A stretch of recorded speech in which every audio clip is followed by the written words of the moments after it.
Shalom, brothers and sisters. Shalom. We hope, we pray that everybody is well and will be better.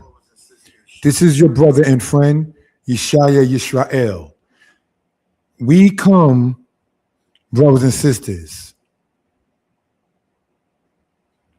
in giving honor and praise unto the Most High, the one who sees all and is not seen, the one who judges all and is not judged, brothers and sisters. I don't come on this platform, brothers and sisters. We are on More Yeshaya Torah lessons, More Yeshaya history lessons as well. I do not come on this platform professing to know everything. Nonetheless, brothers and sisters, we do care to get a particular point out first, if we may. There was a statement that was made essentially saying that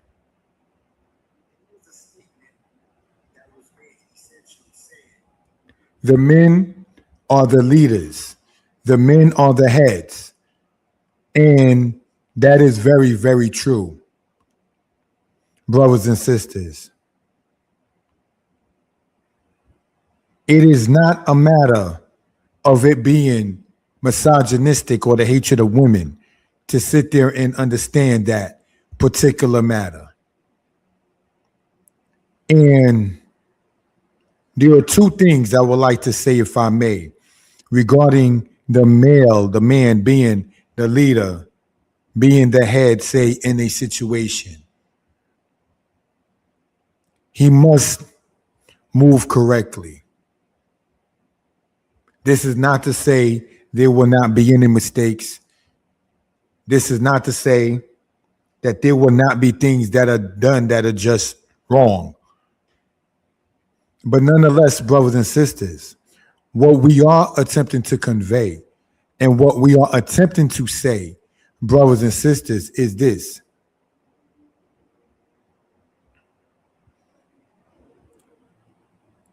Move correctly. And in moving correctly, do not be a hindrance to one another. Certainly do not be disrespectful to one another, brothers and sisters. The other thing is, if it is said that the man being a leader and the man being a head in a situation is also judged first in a situation,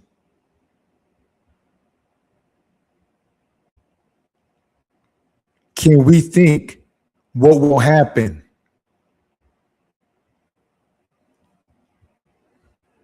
with they who seen a man being judged or so in a situation and walks contrary to what is right afterward, walks willingly in wrong after seeing the man, the head, be judged in say a matter? To say that the man is judged first is not a ploy for a woman or a lady to continue in wickedness and say, well, look at the examples I have. Because if Proverbs teaches us that a child is known for his or her ways, whether they be right or not, there's certainly a grown woman's ways are known, whether they be right or not.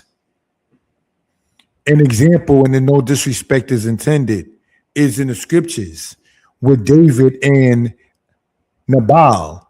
Nabal's wife had more character in being right than her husband did. So that right there just goes to show you an example of a man who is not living right and his wife happens to be living right.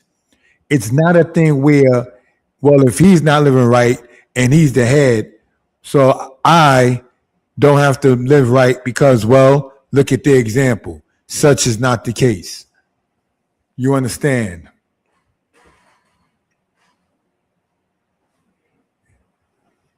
if the man is the head, brothers and sisters, and you follow that person in doing wrong, he is wrong for leading you astray, and you are wrong if you know you're being led astray and maybe perhaps willingly blinded yourself. Like it says in Isaiah, blind yourselves and be blind. Ye that are drunken, but not with wine, that stagger, but not with strong drink. For the Most High has put a spirit of deep sleep on the people. So if a person wants to move like he or she is blind, like I just don't know, you have to be careful what you're doing and dealing with. Because if the Most High causes that to be your reality, then what? I am not coming on the platform professing myself to be righteous. I am not perfect. There is not a good man on earth that sinneth not, is what Ecclesiastes chapter 7 verse 20 teaches us.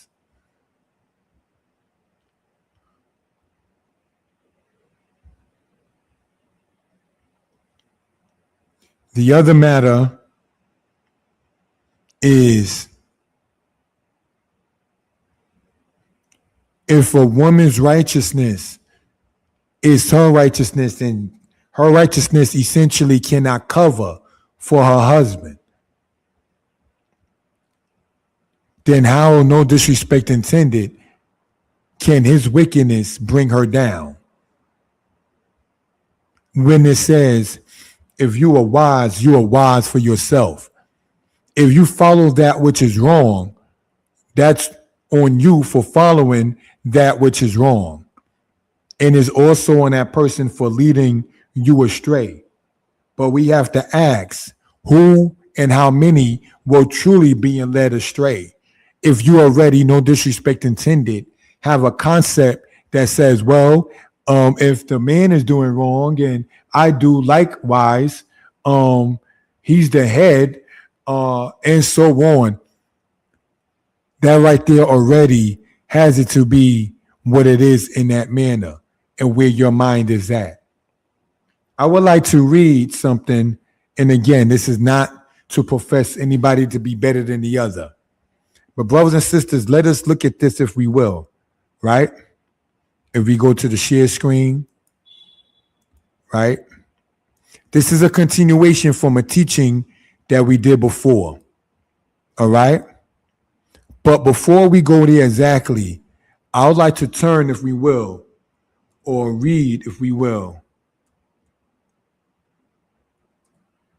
Ezekiel 13. And let's see what we see in that particular portion. All right? Should come up on the screen. Yes. And the word of Yah came unto me, saying, Son of man, prophesy against the prophets of Israel, that prophesy and say thou unto them that prophesy out of their own heart. Hear ye the word of Yah. Thus saith Yah Elohim, woe unto the vile prophets that follow their own spirit and things which they have not seen. O Israel, thy prophets have been like foxes in ruins. Ye have not gone up into the breaches, neither made up the head for the house of Israel to stand in the battle in the day of Yah. What does it mean about making a hedge? You didn't give the people any protection being a prophet. Your leadership is to help warn the people from what the Most High may do that is not the happiest for the people. Like it says in Ezekiel, warn them of me. You understand? You have not gone up in the breaches. You stayed aloof. You made yourself unapproachable. They have seen vanity and lying divination that say, the Lord Yah saith, and Yah have not sent them, yet they hope that their word would be confirmed. Have ye not seen a vain vision, and have ye not spoken a lying divination, whereas ye say Yah saith, albeit I have not spoken? We are in Ezekiel chapter 13. Therefore, thus saith Yah Elohim, because ye have spoken vanity and seen lies. Therefore, behold, I am against you, saith Yah Elohim. And my hand shall be against the prophets that see vanity and that divine lies. They shall not be in the counsel of my people, neither shall they be written in the register of the house of Israel. Neither shall they enter into the land of Israel, and ye shall know that I am the Lord God. Because they have led my people astray, saying, peace, and there is no peace. And when it buildeth up a slight wall, behold, they dub it with witted plaster. And unto them that verse 11, say unto them that dub it with witted plaster, that it shall fall. There shall be an overflowing shower, and ye, O great hailstones, shall fall, and a stormy wind shall break forth. And lo, when the wall is fallen, shall it not be said unto you, where is the daubing wherein ye have daubed it? Therefore, thus saith Yah Elohim, I will even cause a stormy wind to break forth in my fury, and there shall be an overflowing shower in my anger, and great hailstones in fury shall consume it. So will I break down the wall that ye have dubbed with witted plaster, and bring it down to the ground, so that the foundation thereof shall be uncovered, and it shall fall, and ye shall be consumed in the midst thereof, and ye shall know that I am Yah. Thus will I spend my fury upon the wall and upon them that have dubbed it with witted plaster. And I will say unto you, the wall is no more, neither they that dubbed it. To wit, the prophets of Israel that prophesy concerning Jerusalem, and that see visions of peace for her, and there is no peace, saith Yah Elohim. Brothers and sisters, that is in the book of Ezekiel, chapter 13. And it speaks about speaking to the prophets of Israel that made a wall after not going into the trenches that the people will lean on, and that wall will fall. Now, let's just read 2 verses more of this.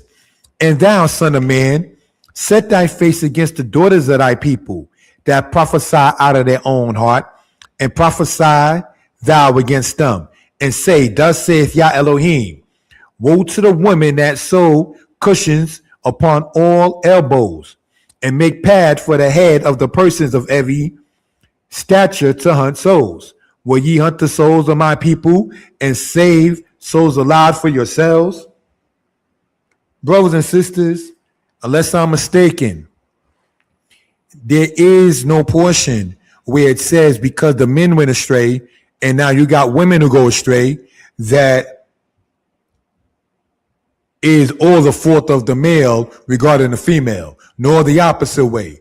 So let's look at it. The teaching and the concept that says that if a man is not living upright, and therefore you see the woman being his reflection, not living upright, is not the culture of Israel. Key, because in kakamta, if you are wise, kakamta laka, you are wise for yourself. And if you scorn, you alone shall bear it. So, brothers and sisters, we can't sit there and talk about the virtuous daughters of Zion and the strong women of the house of Israel, and then once it comes down to righteousness or wickedness, it's, well, either woman is wrong because of him. No, because when you're right and he's wrong, then whose fault is that? Whose fault is it for the woman that has the good man, but she's wicked? Whose fault is it that he's wicked and she's righteous? It's about, in so many words, a matter of taking accountability. See, when you already have a matter in your mind to sit there and make things up and things of say that kind of nature, and you already have your forgiveness packet and so forth and so on, that right there is ridiculous. Shalom Beit Zadok. Thank you for joining on. We had just read out of the book of Ezekiel, chapter 13, and part of it was to show that a man's righteousness, if he's with the woman, does not cover for her. Neither does his wickedness shed off on her. She decides whether she can be righteous or will want to be righteous or wicked, brothers and sisters. So that's something, again, we care to bring out. If I can be heard well and people are in good spirits, please type in the number 4. If I can be heard well and people are in good spirits, please type in the number 4. Thank you for that, family. All right. We are going to continue inside of the matter of the history lesson. It is not going to be complete tonight. There's more PowerPoints that we still got to go over, but just want to continue where we had left off. All right. So it's called From Isaiah to the Maccabees, From the Maccabees to the Asiento. All right. We try to, in Danitepublications, go over a series of history matters, not being redundant, but harping on one point, bringing out another, harping on another point, bringing out another. And again, we are open to constructive criticism. Thank you for that, family. So let's pull this up, if we will, brothers and sisters. This should show on the screen. Now here it says, why do some say Israelites do not teach history? The Hasmoneans, who were Israelites, in the era of Pompey, who was a Roman, had Hyrcanus II, who was an Israelite, as their leader, but he was a ward of Antipater, who was an Edomite. So what's going on? You got Pompey, a Roman, friends with the Edomites. The Romans called the Edomites the people of Idumea. All right? So you may have some who would have said that Rome itself was Edom.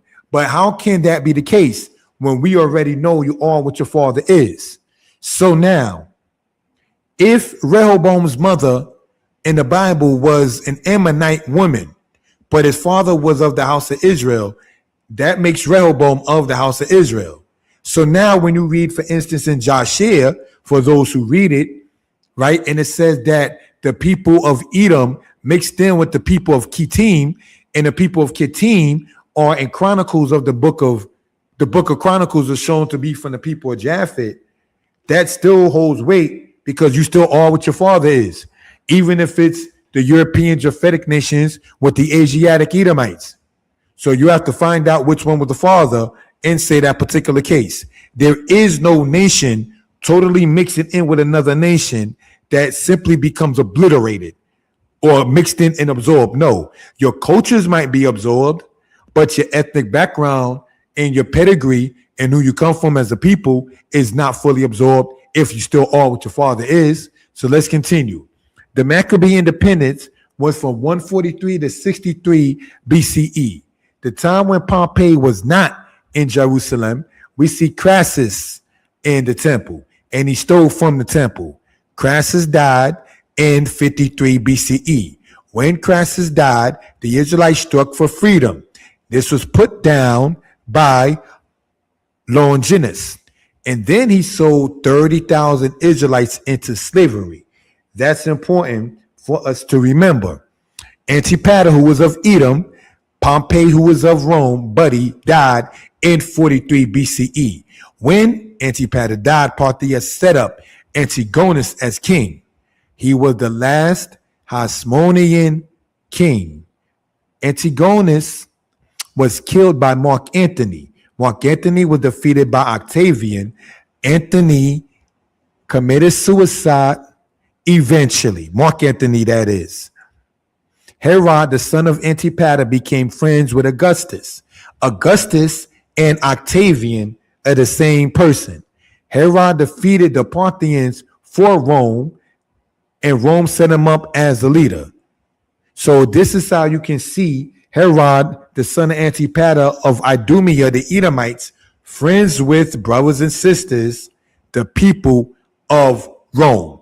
They were friends. It was not a thing because of their mixing in together that Edom got absorbed by Rome or vice versa. All right? That's something we care to bring out in that particular case. Thank you for that. Now, I've showed this map before, right? But I was thinking to show this again. What do we see here on the left side? We see Rome going against Jerusalem. And then we see the people that were in Jerusalem, according to the map peopleisms of West Africa, going from there and into Egypt, into Elephantine, which we have spoken upon, Monroe, Khartoum, and then going west in that particular case. All right? So they would not go, brothers and sisters, north like Esau, Edom truly did in great numbers, being attacked by people from the north. See, the Israelites and the Edomites were not friends. The Romans and the Edomites were friends. The Israelites and the Edomites were not friends. The friends were Esau and Rome. Their common enemy was the house of Israel. And Israel had two enemies, one being Esau, Idumea, and the other being the Romans. Let's continue, family.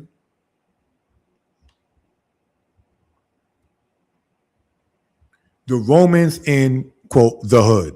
After the era of Augustus, we see Tiberius. Tiberius was the second Roman emperor. After Tiberius, we see Caligula. Both Caligula and Claudius, who was his uncle and successor, were friends with the grandson of Herod, Agrippa II.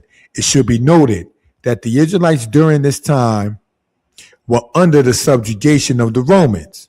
Tacitus points out that the Roman Emperor Caligula wanted his image in the temple. The Israelites refused. They say Tacitus was willing to fight instead. The Israelites during the time of the famous Caligula of Rome, and we know how he passed away with the Roman people slaying him and then putting his uncle Claudius as a ruler in that particular case. He wanted to have a quote unquote celebration, a party, if you will, where the wife of a man would be sexually involved with two other men that were neither of those men being her husband, while her husband was one of the two men involved sexually with somebody else's wife. That was some of the stuff the Romans were into. During the time of Caligula, then Claudius, we see that the Israelites in part formed what is called the Zealots or the Sicarii. They were willing to kill Israelites who were willing to conform to Rome. In the time of Nero, which is after the time of Claudius, there was a Roman procurator named Florus. He stole money from the temple, and the Israelites revolted on account of such. The Israelites also during this time fought among themselves while being oppressed by the Romans. Sounds like our people here, huh? That's something I care to point out. And they eventually lost. Hence, brothers and sisters, the army of Florus, who was the Roman procurator, crucified Israelites and sold Israelites into slavery. The Israelites too participated in slaying other Israelites, and in 68 AD, they killed 12,000 of their own people. In the 1930s, black people were lynched in the United States by white mobs.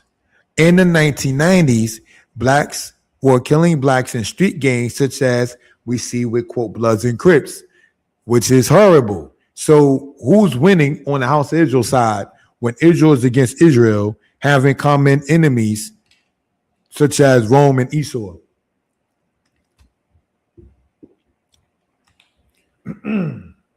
Sadly for Israel, was a no-win situation in part. Nero committed suicide. Vespasian, the next Roman leader, now comes to the scene, and the Edomite leader Agrippa II is accompanying him. Vespasian went in time to Rome, and his son Titus laid siege to Jerusalem. Michael Grant, in his book called The History of Ancient Israel, states the following. After urging surrender in vain, Titus pressed on with the siege. He succeeded in capturing the temple, which was totally consumed by flames. Elsewhere in Jerusalem, however, the Jewish resistant groups, although weakened by famine, continued to hold out, while Titus's soldiers were permitted to plunder, massacre, and burn. Finally, after a defense that had lasted for 4.5 months, every part of the city had fallen. As in other parts of Judea, huge numbers of prisoners were taken, destined for execution or starvation or slaughter and gladiatorial shows. Anyone able to claim a connection to the house of David was also hunted down and eliminated. Who would have wanted that to be? Could it be the Edomite connection to the Romans that they were so vehemently, in part, wanting to go against the house of David? Did not David have Edom in subjection in the past? Did not round or 200 years from the timing of David having them in subjugation, that the Edomites broke away from that, which takes you back to the portion that Isaac gave to Esau.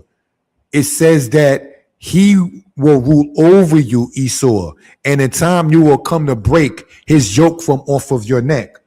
So say around the timing of when the Moabites and the Edomites rebelled from under the hegemony of Israel. Yes, Israel did have captives. You understand? Did the Edomites, as it says in Ezekiel, hold on to a hatred of old? Why would you want to specifically go hard against the house of David? What was about the house of David that we can show a connection and how they make war with the Most High? There's a covenant that the house of David has with the Most High. The Most High has a covenant with the house of David. You, whoever you are, in this case Esau, wanting to go against the house of David is in your spirit and mind breaking off the covenant that had been made between the Most High and the house of David. Let's continue. Reach out. My number is 908-587-4841.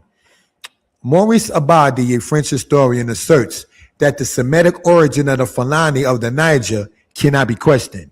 He believes Jews from North Africa also joined their brethren many years later in the 2nd century AD to found the Empire of Ghana.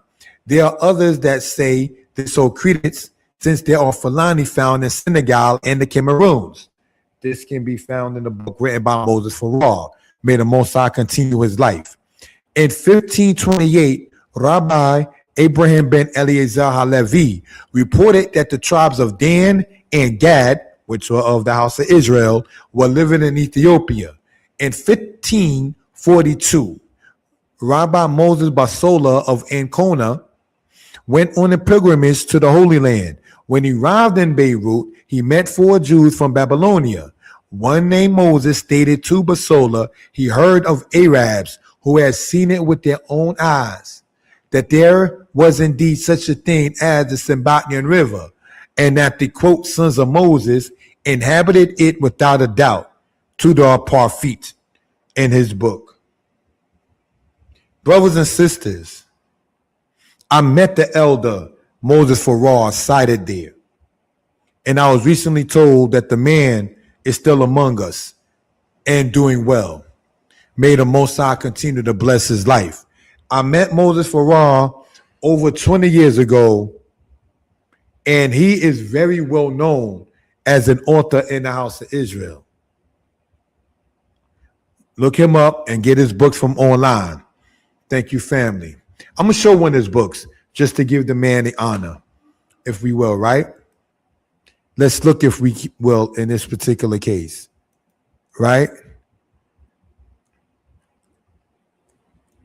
If we were to say go here, right? Moses Farrar books. Let's look here, family, in this particular case. Right? This is one right here. When it says the Hebrew heritage of Black Africa. All right? I'm actually following him on mine. So if we were to continue to look up this elder, we see the other books. A non-Christian's response to Christianity. I got to rebuy that one. The Deceiving of the Black Race. What Black Christians should know and don't about Christianity. The Hebrew Scriptures and the Greek Scriptures, the vast difference.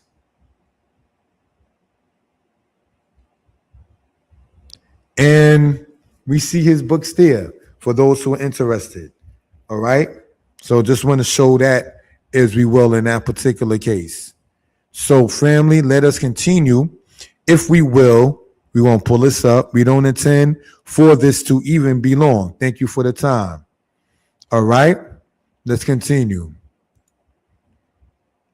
It goes on to say, Joel Rogers stated that West Africa has Black Jews also. And that's in his book, 100 Amazing Facts About the Negro. According to John Blassingame, we see that Oluda Equiano stated the following. Oluda Equiano and Igbo stressed the similarities between the Old Testament Jews and those of his own people.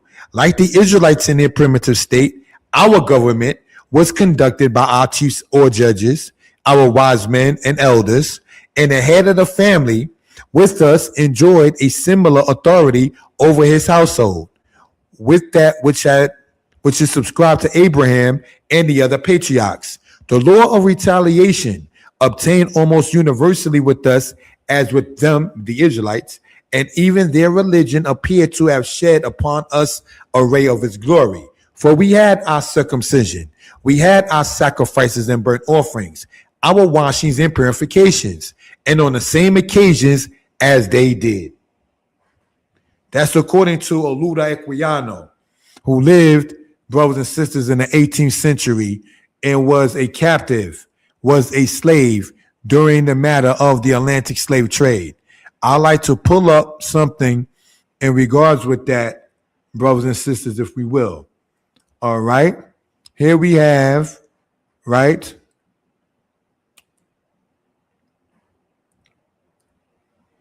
Olauda Equiano, sorry, right? This is the book that speaks upon what we were talking about so we can say the reference in that particular case. All right? Now, I cited a book called what was the book exactly by John Blassingame? The Slave Community is the name of his book. But the same citation about Oluda Equiano has been in different books. All right, so you can look that up online if you care to, for those who are interested. Let's continue, brothers and sisters, and get into this. All right? Thank you for that.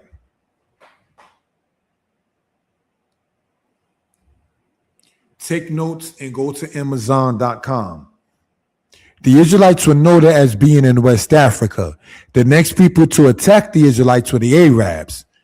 Joseph Williams, in his book, Hebrewisms of West Africa, stated the following. In the 7th year of the Hagera, Muhammad assembled a force of 1,600 warriors and marched against the Jewish strongholds of Khaybar. The Jews were subjugated or slain, and there was much booty, including a new wife for the prophet, meaning in the Islamic world, the prophet Muhammad. The attacks on the people in West Africa from the Arabs is not to be denied. Queen Kahina, who lived in Algeria in the 7th century AD, is noted as a woman who was of the Berber Jews who went against the Arabs. Now, brothers and sisters, the books that you see, you can get by typing in the author name, Yeshaya Yisrael, Y-E-S-H-I-A-H,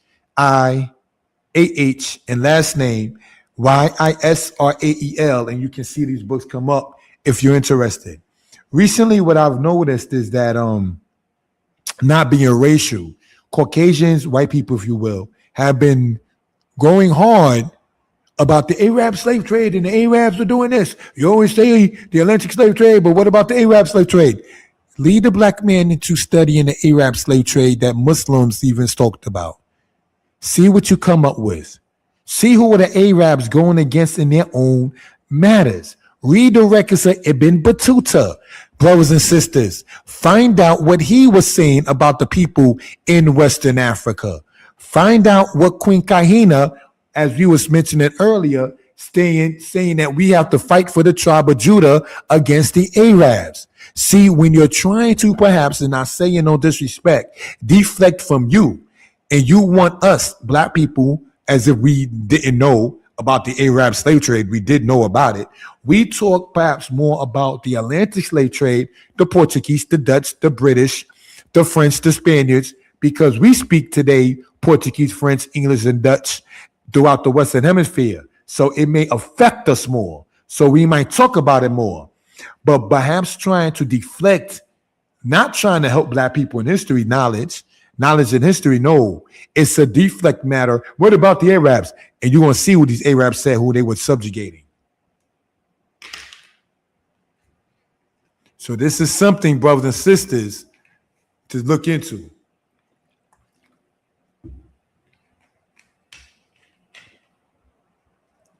We are going to, at this time, family, conclude this particular part of the presentation. And we hope and we pray that everybody is well and will be better. Subscribe to the channel, comment, like, and share, family. And I'm going to say, family, I am open to constructive criticism, and my number is there, 908-587-4841, for those who are interested. All right? Thank you, my brother, Chief Shama, for joining us.